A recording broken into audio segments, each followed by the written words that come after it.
A good ability can be enough to earn a Pokemon a niche or a spot in a team. In fact, there are Pokemon that are mainly characterized by their amazing abilities, but every now and then there are Pokemon that are gifted spectacular ones and still manage to be absolute bottom of the barrel Pokemon. So let's explore that. Swoobat and Unaware. Unaware is an amazing and very relevant ability. The most relevant Pokemon with it include Dondozo, Skeledridge, Clodsire, and Clefable. Unaware ignores the stat boost of your opponent, hence it fits best for a defensive Pokemon. Pokemon who already have high defenses and HP stats with good defensive typings, like Dondozo's Mono Water typing or Clefable's Mono Fairy typing, alongside ideally moves that boost your defenses, like Calm Mind, Curse, etc., and Reliable Recovery. So knowing all of that, Swoobat. Swoobat is overall a very unremarkable Pokemon. He has a vulnerable typing of Psychic Flying. His base stat is a fairly average and unimpressive 425, and his highest stat is his speed stat at 114, followed by his special attack stat at 77. However, something I had forgotten about Swoobat is that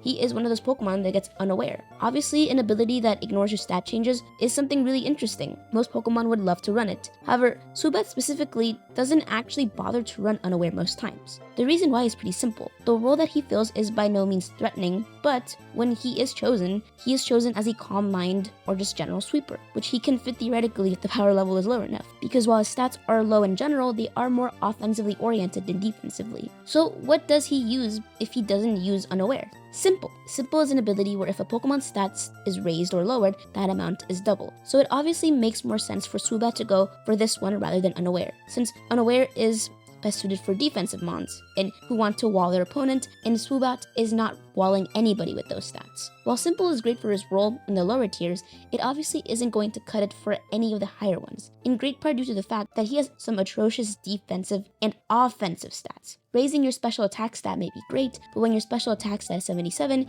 even after raising them, you won't be too threatening. These are both abilities that would elevate Pokemon with decent stats to at least the UU tier, you would think.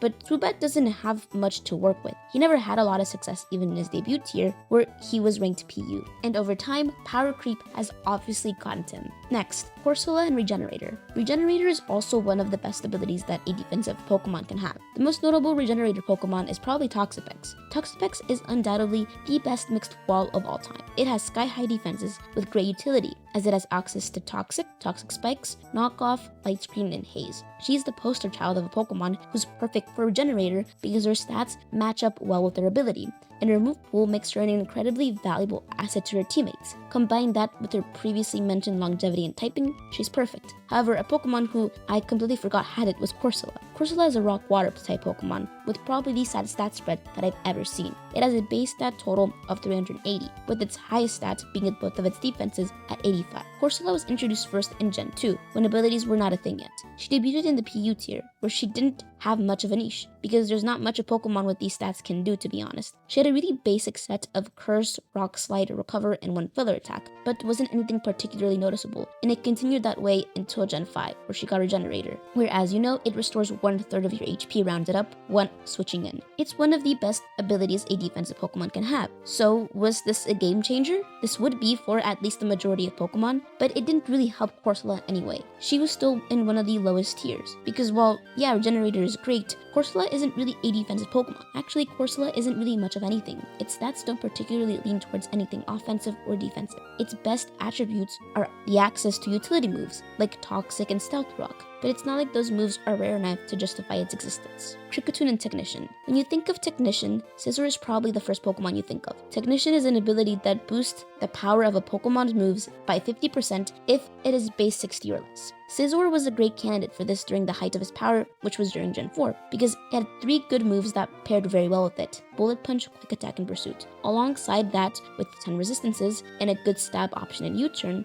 he was a great offensive Pokemon who didn't really need much help defensively, which leads us to our next bug-type Pokemon with Technician, Kricketune. Kricketune is, I guess, a few attributes short of being just as good of a bug type as Scizor. Good stats, a good dual typing, a good move pool, or a proper niche. Kricketune has a stat base total of 384, with his highest stat being his attack stat of 85. which, fun fact, is a significantly smaller number than Scissor's 130. And also another glaring flaw is that, unlike Scizor, Kricketune doesn't really have many attacks that benefit from the boost that Technician gives moves. The only one that he really uses is Bug Bite, so it's literally useless. Kricketune's most common attacking moves are X Scissor and Brick Break. It does have one role as a Sticky Web user starting from Gen 6, but at that point, it was already ranked ZU, since in terms of Sticky Web users, it gets outdone by Ribombee, Araquanid, and Gavangela, because they can actually apply offensive pressure other than just being sashed and using webs. Mold Breaker and Druddigon. When speaking of the most successful Mold Breaker Pokemon, Excadrill is by far the best. Excadrill was introduced in Generation 5 and has 3 pretty amazing abilities, Mold Breaker being the one that took him the farthest. With this ability, this Pokemon moves and their effects ignore certain abilities of other Pokemon. In Generation 5, this was great because it helped Excadrill negate Rotom Wash's Levitate and break through it with Earthquake. Otherwise, Rotom would have pretty much perfectly matched up against Excadrill. Now it's time to talk about another Gen 5 Mold Breaker mon, in Druddigon. Druddigon is definitely the most impressive Pokemon we've talked about so far.